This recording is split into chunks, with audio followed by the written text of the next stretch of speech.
Thank you all so much for coming. Yes, we're pleased to see everybody tonight. So Duncan and I thought we would do some questions and conversations back and forth.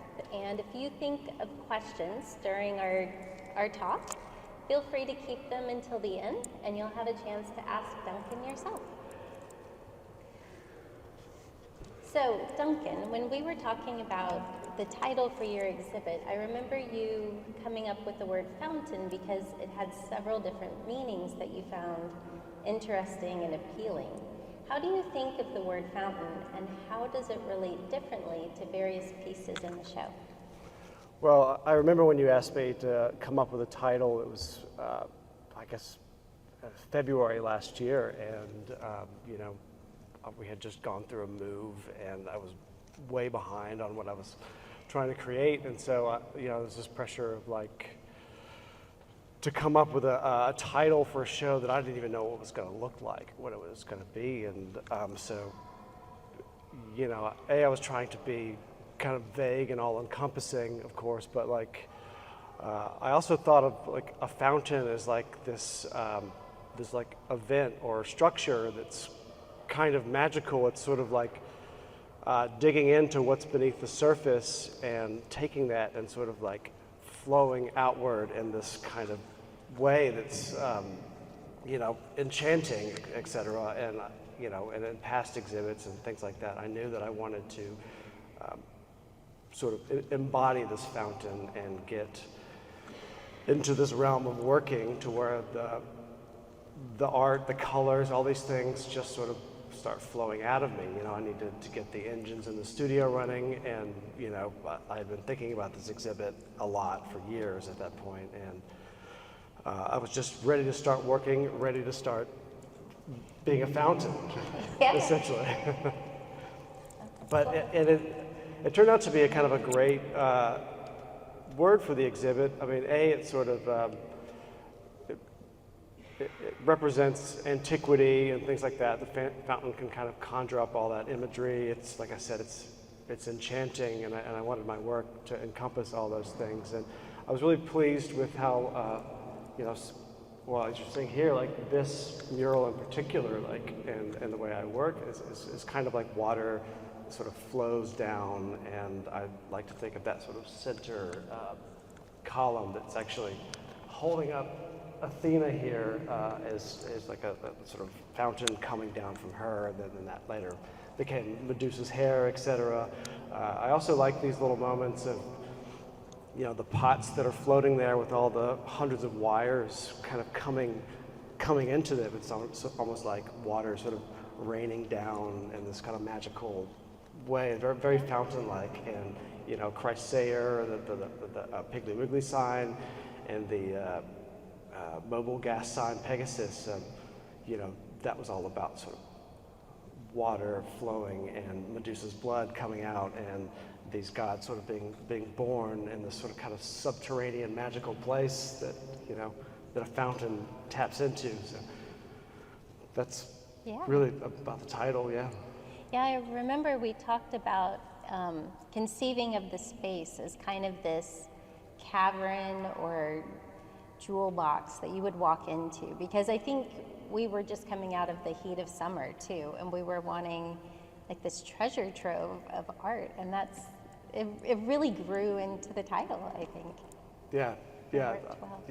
I agree, and I keep mentioning that green color that you guys had that totally enhances my colors so well, and it does kind of reinforce that jewel box idea that you're talking about, and I was very pleased with that. Yeah, and the idea that a fountain is different. Every time you see it, it's different water, it's slightly different structure. And I think of that as I walk through the gallery, because I'll see those hanging bases from a slightly different angle. And even though I've been seeing them for about 6 months at this point, there's still something new about it. Or I just happened to notice something new in one of the paintings this week that I had kind of missed. So I was thinking of that too. Yeah, that's great to hear.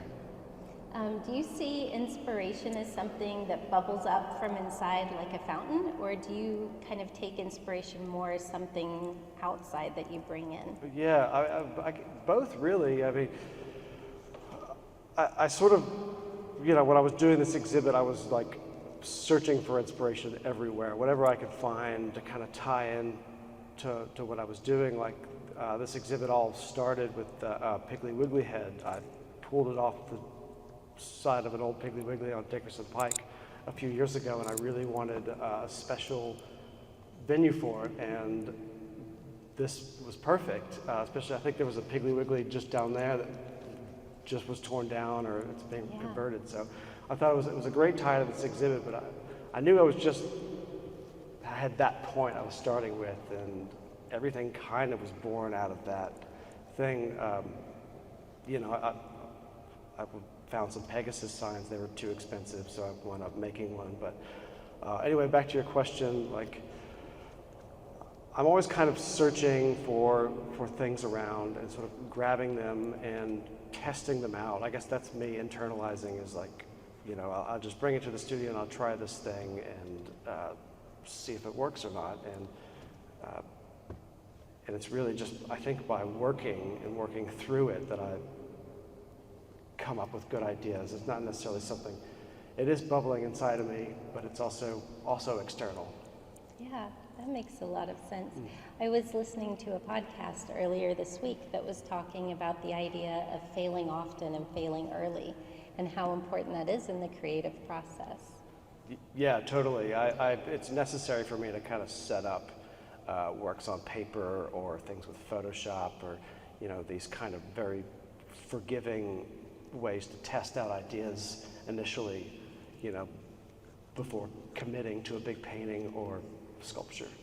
Do you find that you ever have a piece that comes to you like fully formed in your mind, or do almost all of your pieces kind of grow and change as you work with them?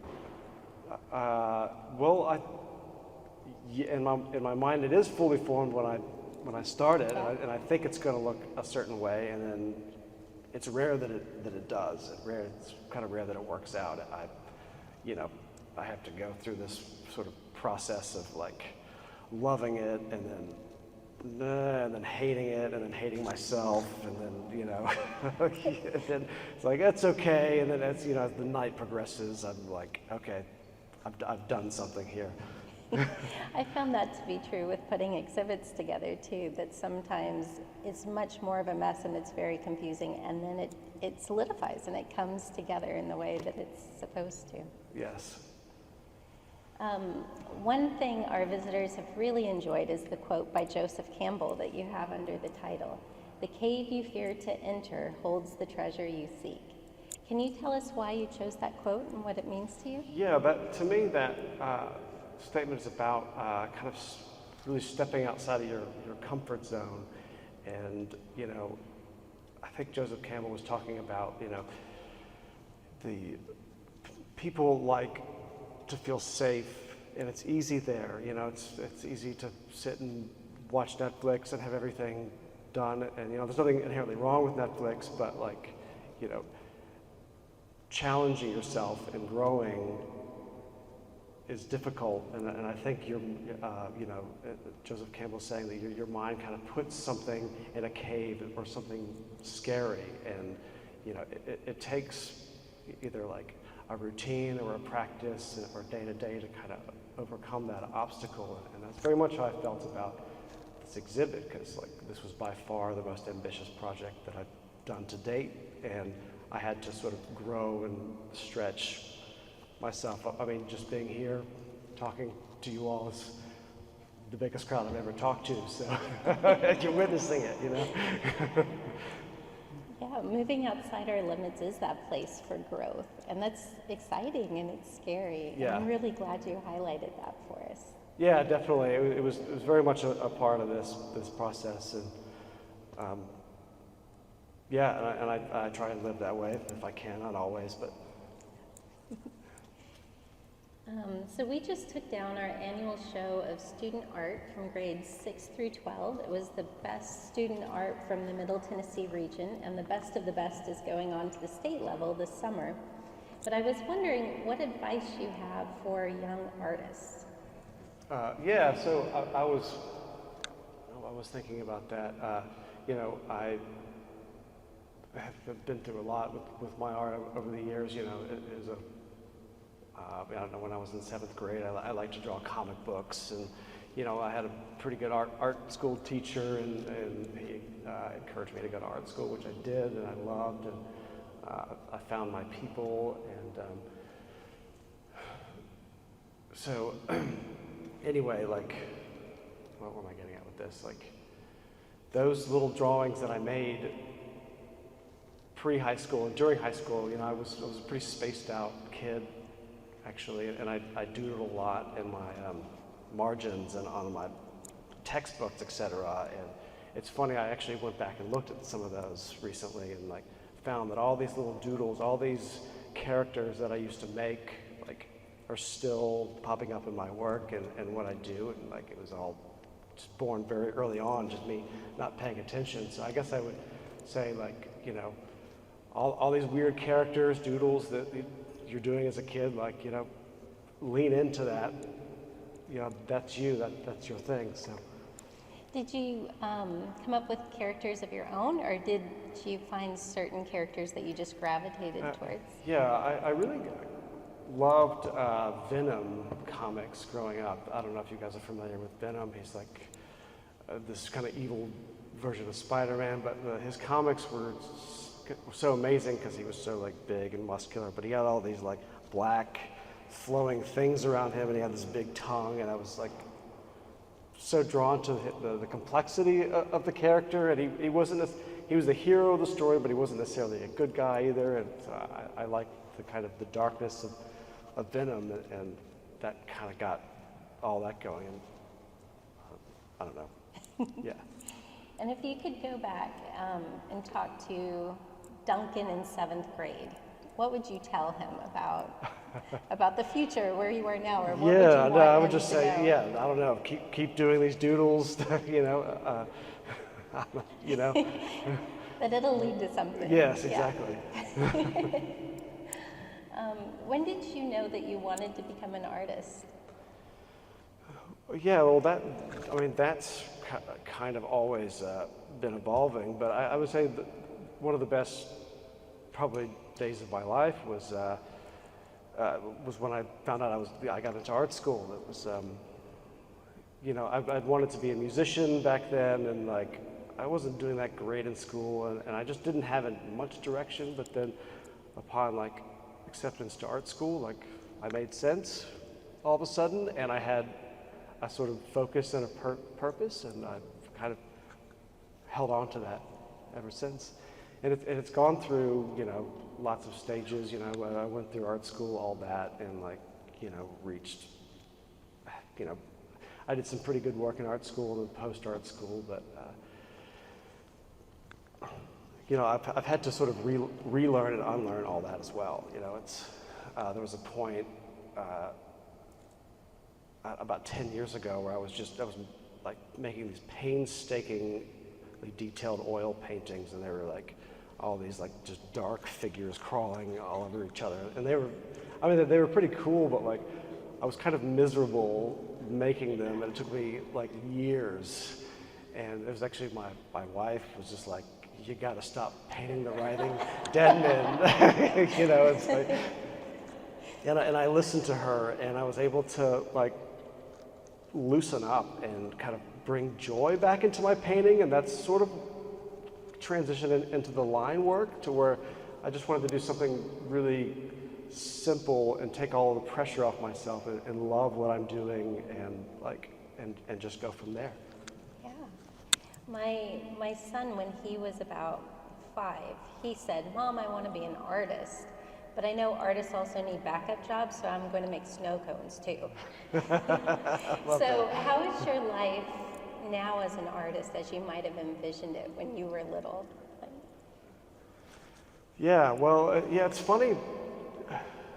Like, it's great, and I love making art, but I feel like I'm spending like this much time actually making art. You're very busy. And there's just yeah, there's all the stuff around it, keeping up a website, Instagram, promoting, doing all that. So like, it's a lot more complicated, and you're expected to do a lot more than just like paint all day. That would be great. Right? Yeah. I know, that would be great. And I imagine the added work of Instagram and social media it's a very new thing for artists to have to handle. Yes, yeah, especially of my generation. Do you have any creative practices that you try to work into daily life or on a regular basis? Yeah, I mean that's a big part of my life. You know, I kind of have two versions of myself. I have the the get up at 5 before the kids and everybody else wakes up and have those quiet hours, and that's amazing. And I'm so focused and clear. Because then about 8, 9 o'clock rolls around, the phone starts ringing. Life happens, and it's difficult to to focus and sort of be quiet and present.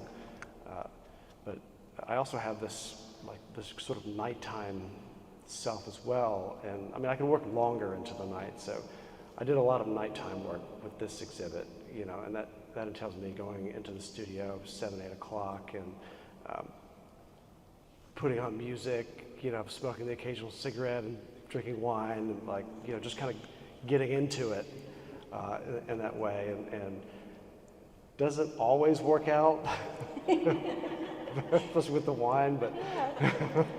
Well, part of it's opening yourself up and being ready for that. Yeah, exactly. Yeah, and just sort of being uninhibited, I think, really kind of helps me. And it's it's nighttime Duncan always creates these problems for morning Duncan to deal with. Yes. Yeah, what seems like a good idea in the evening doesn't always translate to the daytime. Yeah. So what would you say is the soundtrack for this exhibit? What were you listening to while making these pieces? That's a good question. A lot of sort of ambient, like Brian Eno and things like that. And I guess at nighttime I would listen to maybe a little more like electronic beats and things like that, something a little more lively and different, But nothing, I'm all over the place with my music, so. That's really great. What helps you get unstuck as a deadline approaches? Or do you work so far ahead that that's not a problem? No, it is a problem. Yeah, I tend to take till the last minute to kind of get going, and I did think about this exhibit for a long time, and I did lots of drawing and planning and all this and that, but nothing stuck. I think really just getting to work, just sitting down and committing to a piece is really the only way I found to do it. And and it's in that process that things start to happen. There's a couple of pieces downstairs. There's some horse heads, I think by Helios's horse heads. There's one with the big sort of white marks, and there's a rainbow looking one. Those are really great because I didn't have really any plan with those. I just viscerally sort of just painted them and went for it in this almost like a moment of frustration and anger, because the show at that point was only a few weeks away, and I'm yeah. Do something, Duncan, Well, they came and together. yeah, and I think my best work really comes out in those moments. Yeah, because I remember initially, maybe a year before the exhibit, you were talking about the idea of constellations and night and stars and little lights. And yeah, which I still think about doing those pieces, and I was going to layer the signs with different shades of blue, so they make this night sky, and then use fiber optic cables to make stars, and then I just sort of thought about how are you going to do that, and I don't know, I'm sure you'll figure it out. Yeah. So when one piece isn't cooperating and it's just not working the way you want, do you shift to another piece, or do you power through, or how do you handle those challenges? I have learned to let that piece go, and you can't beat a dead horse, and I'm not opposed to painting over something and starting over it if I have to, because you can spend forever trying to fix a piece when you should have just started over. So in the future, we may X-ray your paintings, and they'll be like, yes, new discovery on Duncan McDaniel. You'll see a lot of bad paintings under there. It's always exciting when that happens. Let's see. People often think of artists as working alone, kind of like writers, instead of working as artists throughout history have kind of worked with a studio and assistants. Since some of your pieces are so large that you can't like put them up on your own or handle them on your own, what's that process like in working with others? Yeah, so yeah, the whole exhibit downstairs, and a lot of the work that I do now is very much like in collaboration with the Art Up team and Lauren, my wife. Like, for example, my brother is a great carpenter, and he kind of came up with the little plate that all those pots hang from, you know, because it's a drop ceiling. It's not load bearing at all. So how do you kind of hang, you know, 1,000 pounds of acrylic on a drop ceiling? But he came up with this like brilliant idea where he essentially created a pergola in between those two columns, and then had this plate, you know, which was perfect because he was actually researching how to build pergolas in his backyard at the time. So I love that his kind of personal life is kind of shown through in this exhibit too. And there's another guy, Alex, who works with us, who's a great CGI artist, and we communicate really well. So like if I have an idea or something, he really gets what I'm after and what I'm trying to say, and it's really easy, and it's such a good like give and take with him that, you know, I couldn't have done this without him. And then you know, Anna helped me with the mural, and you know, Lauren was there when I needed a shoulder to cry on or good advice. And so yeah, I mean, I think all good things are a collaboration of lots of people and lots of talents, and my whole career has been amazing with this exhibit too. That's great. So how much math is involved?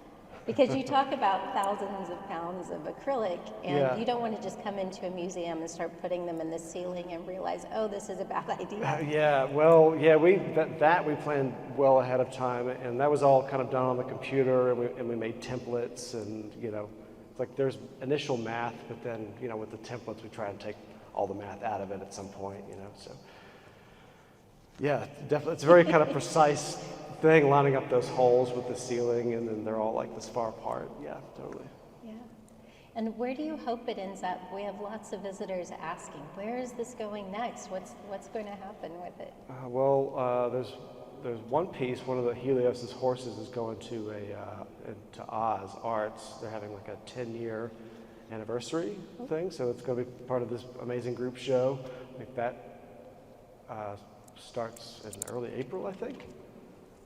And what about the bases? Where ideally would you like to see them reside once they leave the Parthenon? Oh yeah, it would be awesome to see them in like, I don't know, like a stairwell with a big oculus coming down, or you know, so where they're kind of, you can walk around them and they're sort of showered with light. I think that would be kind of a perfect place, somewhere that's really kind of bright and I don't know, and they can kind of fit in anywhere because they have, you know, they can fit into like a contemporary space or even like a house that's a little more like Victorian or something. Yeah. I think. And you could arrange them differently, I suppose. They wouldn't have to be in that circle. Yeah, formation. definitely. Yeah, I think I'd like to see them more vertical oriented, you know. Yeah. Kind of going up, so that would be great. Be fun. And I have a great spot for my Piggly Wiggly head. It's gonna be right behind my computer. So if you all have a Zoom call with me, that's gonna be right behind me. We've certainly enjoyed having those here. So I know some of the paintings were inspired with the cast that we have in our collection. Can you tell us a bit about the inspiration in some of these pieces?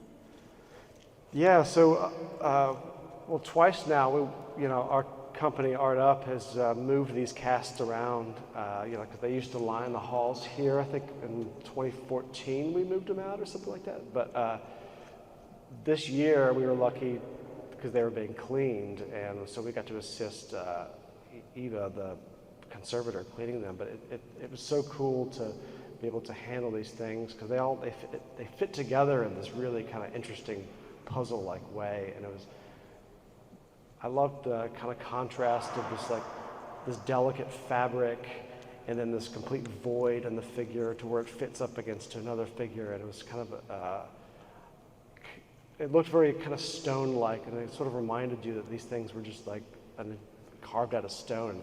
It's amazing, and I also loved the way they handled the fabric and how it falls over, you know, their bodies, and like I was like, I've got to somehow incorporate my line work with this fabric. There's something there, and so it was really cool to have a job to where we were spending days and days, you know, touching, moving, and handling these things. So I know the staff here was endlessly fascinated with seeing these in a different way and like pulled apart, because you're right, like in some way they seem so heavy, and they are. It took quite a few of you to move them, and they're also so hollow, and they seem so fragile too. They're really beautiful. yeah. Let's see. Can you describe what it's like when something just feels right when it's working? Yeah, and that is a wonderful feeling. You kind of, it's, I guess when a piece is done, or when you think it's like it's there, and or you've like, I love it when I kind of surprise myself and I've done something that was better than I intended to do, and sort of faced with and meeting this piece for the first time is really quite a spectacular feeling. And it's kind of why I keep making art. Yeah. Wow, that sounds amazing. And what about when something's going wrong? Is it the slow build, or is it like the sudden, no, this isn't working? Yeah, well, I think there's probably a lot of like the slow build. I'm probably in denial for a lot of the time, and then there is that frustration of just like it's just not working, and you just keep throwing yourself, beating your head up against the wall, and it's frustrating. But it's part of it, you know. And what advice do you have to people who are living with artists of various sorts? Like, what kind of support is best to provide to somebody who's creative and working in this way?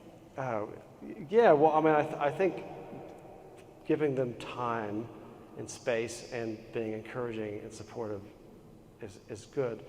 I personally, I like a bit of feedback too, and I like that, you know, my family and wife are very honest with me, and then I'm just like, oh, that's so good, that's so cool. Like they'll tell me if, like, you know, Duncan, stop being weird, stop chasing your tail in the studio. It's like, you know, I appreciate those things as well. So. Yeah, and kids can be brutally honest. Yes. Do you feel like being a father has changed your art in any way? Yes, very much so. It's changed, like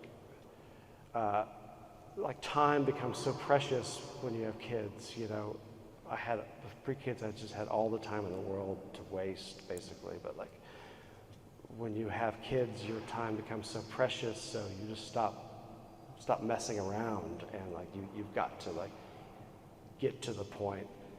You have this many hours, like it's time to make something, and it's amazing that you can actually do that. Like, yeah, you know, you take whatever freedom or time that you have.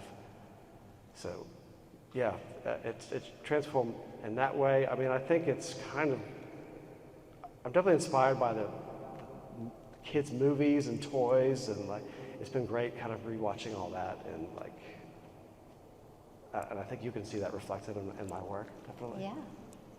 Are there any bigger themes that you find yourself coming back to again and again, like beyond this exhibit? Yeah, I mean, I think my work is kind of goes back to the first things we talked about growth and transformation, and you know, and then that's kind of my goal as an artist, is to just keep growing, keep transforming, keep pushing myself. So, you know, even the lines themselves, like, you know, and the mural and things like that, you know, it's like it's one line and the next one on top of that, and those kind of subtleties, the sort of growth that happens in there it's very sort of speaks to that, I think, and also the various like mediums that I'm challenging myself with and things like that. It's all about learning something new. I'm working on this project now for Vanderbilt to where it's a plexi sequence piece, but it's the first time I've not suspended it. So it was like, you know, how do you sort of tie these things together on a pedestal? You know, that's been a challenge because it's easy to suspend them because you just, you know, it's easy to create that illusion, but to like, so I mean, I've come up with this little system of invisible pegs and, you know, gluing them to the bases, et cetera. So I would say, yeah, growth and challenge is my sort of common theme. Lots of problem solving, Yes. it sounds like. Yes. And your style, you have this very linear style, these flowing lines, and that comes through in the vases too. And you're becoming known for that, I think. Do you ever feel a conflict between what you know people will enjoy based on what you've already created versus trying something new and pushing yourself in a different way? Yeah, well, I always kind of try and do both, and I kind of try to stay true to what I've done in the past, and I sort of realize what my voice has been and who I am. So like in a way, I try and take that and step that slowly forward as kind of course, there's always like these radical ideas that I want to try, new things, like, you know, what if I got back into figurative painting, blah, blah, blah, like, but then I talk to myself like, no, you've gotten here one step at a time. Don't blow this up. Just like, you know. I'm sure when the time's right, it'll come back. Yeah. And what do you imagine the future looking like for Duncan McDaniel? Yeah, I mean, I would love to have more exhibits like this. Would be amazing. You know, I used to work at the Frist, and I turned around so many exhibits at the Cap Gallery they have there. So. You mean with the installation? Yes. Yeah. Yes, with the installation. So, as an art installer there, I've installed these just such amazing artists in this one particular gallery that I would love to someday be invited to show to. I'd also love to do a big airport piece. I think would be a huge goal of mine. Just a complex suspended piece. I think would be a great sort of leap forward for me. Yeah, I could see that. Thanks for watching. Be sure to subscribe to our YouTube channel so you're the first to know about all the exciting things happening at the Nashville Parthenon.